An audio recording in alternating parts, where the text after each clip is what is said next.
they should refrain from what they are doing day to day, and especially the exercises. So I think that you should not get into this trap, and you should engage in your day to day work and work more, and not to eat for two.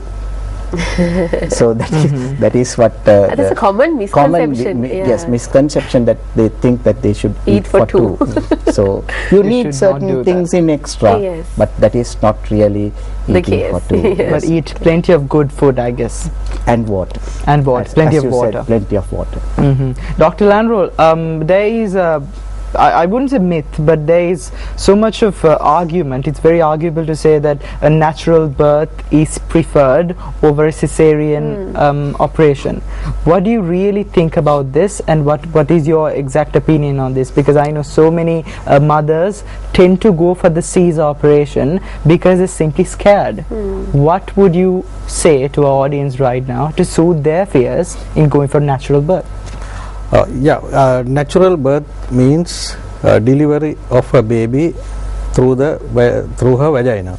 So this kind of birth is always we advocate, we recommend, because that is the safest things to happen. Cesarean section carries its own risk to the mother, basically to the mother, and for the baby there are less risk, but for the mother it carries a huge risk because it is a major operation. All the risk of major operation carries on the mother. But the normal delivery is always safe, because you can, after the delivery, you can feed the baby quickly and you can get back to your normal routine very quickly. But in the case of cesarean section, it takes 2 to 3 days basically to come over all the problems.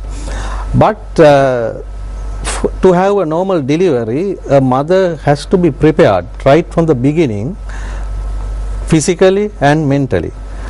Most of the time it is a physical preparation and mental preparation. Most mothers, they do scared because they lack of knowledge about the delivery and what's happening, and there are some horrible experience told by some other people, and those are the things that horrify mother's mind. And other thing is that is why in the first time a woman who deliver a baby first time, it takes at least 8 to 9 hours in the labor room that person has to stay. And there are a lot of pain killing methods now, and it is a absolutely pleasurable experience. It is not an experience that suffer.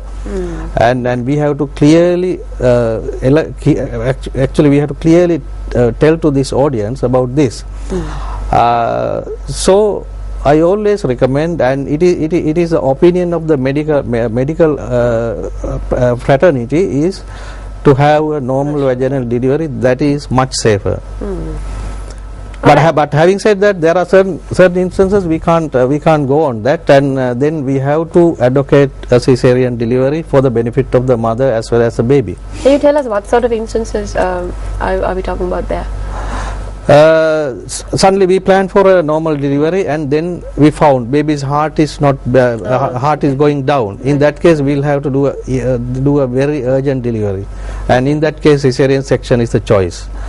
And in some instances, there are the placenta is covering the baby's passage, so baby can't come out. So in that case, obviously the cesarean is the choice. And there are a lot of examples like that, and in that case, yes, that we go for that. But all the other instances, we do recommend normal delivery. Well, of course, we got a solid answer for that, and myself being absolutely clueless on this topic, got a few. Yeah, I mean, seriously, I mean, I've never ever thought that I get to sit with two great personalities who know exactly what they're talking about in the field of this topic. So it's time for us to take our first commercial break, but do not forget to join us on our Facebook fan page as well. It's www.facebook.com/Good Morning Sri Lanka. We'll be back.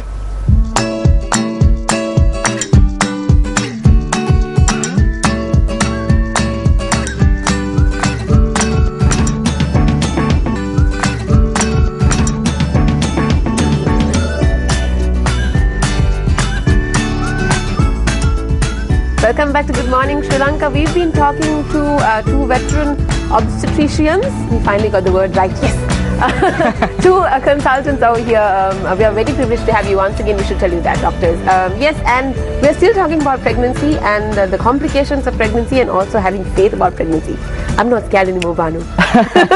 Well, I'm scared. I don't know why, but I'm scared. Why are you scared? A little bit. For the ladies. Men are always scared to undergo a pregnancy. Really? Yeah, I think so. Okay. Okay. Well, They are experts. much more anxious than a woman. I mean, Maybe because they don't understand the whole system. Yeah. Exactly. So, Dr. Landro, we touched upon this certain issue, but to go further into it, what sort of strict diet would you, as an opinion former once again, would give to all the people out there for the pregnant mothers? Basically there's a meal plan for pregnancy. For each and every pregnant mother should have a meal plan. It differs, or is it standard? Yeah, that may be differ, because if you are very obese mother, then it differs. It differs, and okay. and if you are a hypertensive, if you are a diabetic, for instances, for diabetic the meal plan is quite different. But basically, if you are a healthy mother, then the meal plan, the basic of meal plan is it has to be in carbohydrate, rich in fat and rich in protein, and then other minerals and the water. But having said that, you need not to spend a lot of money on that, and there are a lot of things that you can get from your local market, right? And you need not to go for expensive foodstuffs, because there are a lot of green leaves and vegetables that are grown in this country and that are rich in what I mentioned earlier. And in addition to that, then the what we call red rice, and there are plenty of other varieties, and these are really good. And you have to have your diet plan according to the pregnancy goes on, right? For instance, in the first trimester, you can't have a lot of you can't eat much, Yeah, true. because you have a nausea, you have vomiting, and your appetite is no appetite is not there. So in that case, you can't enjoy your normal food in that case. So at that time you have to modify your diet, right?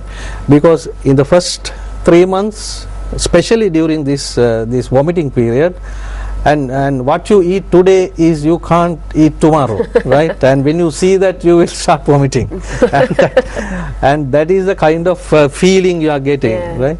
So in that case, if you are regularly you are taking your bread or your rice or whatever for the breakfast, then you have to throw it away. Yeah. And there are a lot of food carvings, and there are a lot of things happening, and then you have to get those things.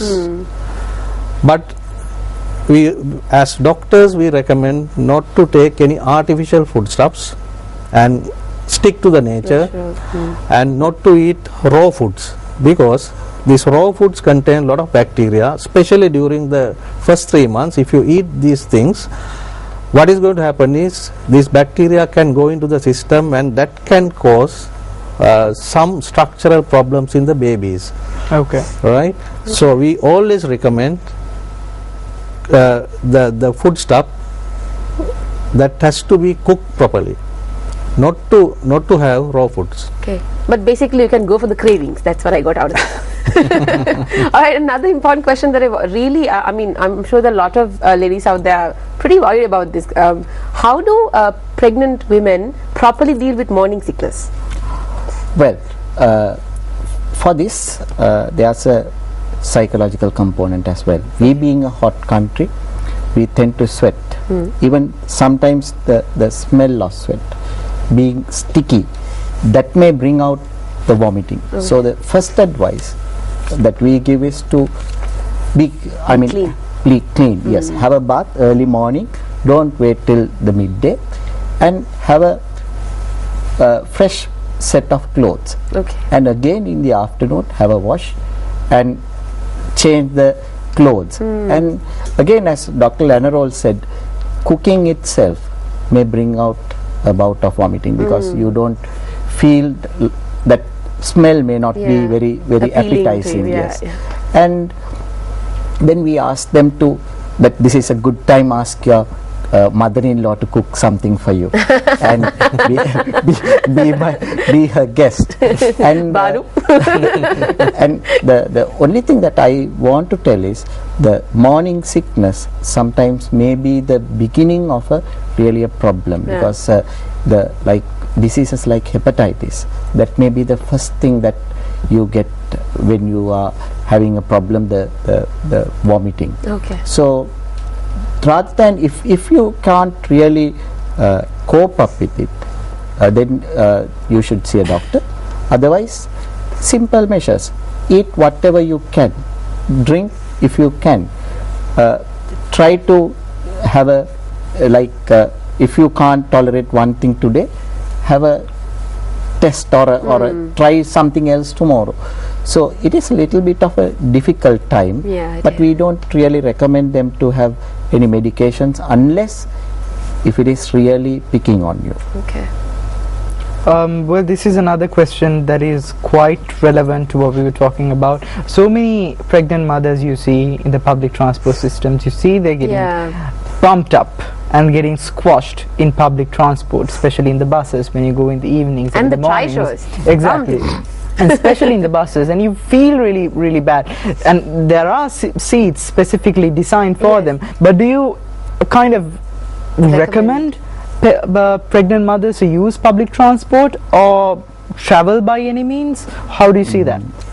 The thing is that whether they have any other option, but the only thing is that when you're with that big tummy, you tend to go off balance. Rather than that, traveling in the transport or by bus or tri-shows, or that won't really harm you or the baby, but you have to be comfortable with your dress, the shoes. We recommend them to wear flat shoes. and we try to be comfortable, rather than, I mean, if they have to travel, they have to travel, but always there's a provision that if they want to come to a place where to nearby to their home or something, that always we try to help them, but that is not really a necessity. And talking about this whole being bumped off and all that, I know that certain pregnant ladies, they experience cramping, and how do they need to worry about it, or is that a normal thing?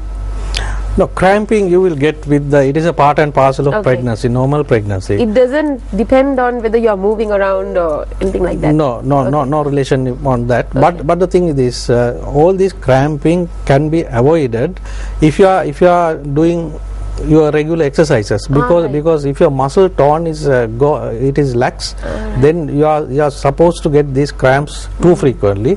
And other thing is there are some dietary lack of some dietary dietary constituents, Yes. right? And these things can come up with that kind of cramps. But my advice is, at the beginning I said, on your consultation with the doctor, then you can start some sort of exercise routine, and by doing that you can increase your body tone. Once your body tone is increased, then these cramps you can keep it in a minimal level. Okay. Alright, on And- that note, and we to do have correct some this, pictures as yep, well, yep. and while we show those, we can discuss, Doctor. What do you were saying? To elaborate a little bit on Yeah. what Dr. Landroll said, that Yes. that we have especially the two principal salts, that is, one is potassium and the sodium. So the cramping may be the first sign of that you are losing little bit of salt. So we advise Okay. them to have a lime juice with little bit of salt, which will help you. That's an important part, because the blood volume is going out, increasing, there is dilution, so you basically there's a little bit of depletion of salts with this dilution. So good to have a lime juice or a fruit juice with little bit of salt. Okay, we learned that as well now. Yes. Alright, we do have some images, as I said before, coming up, and right about now we could see those. Doctor talking about those, which will be played in a while.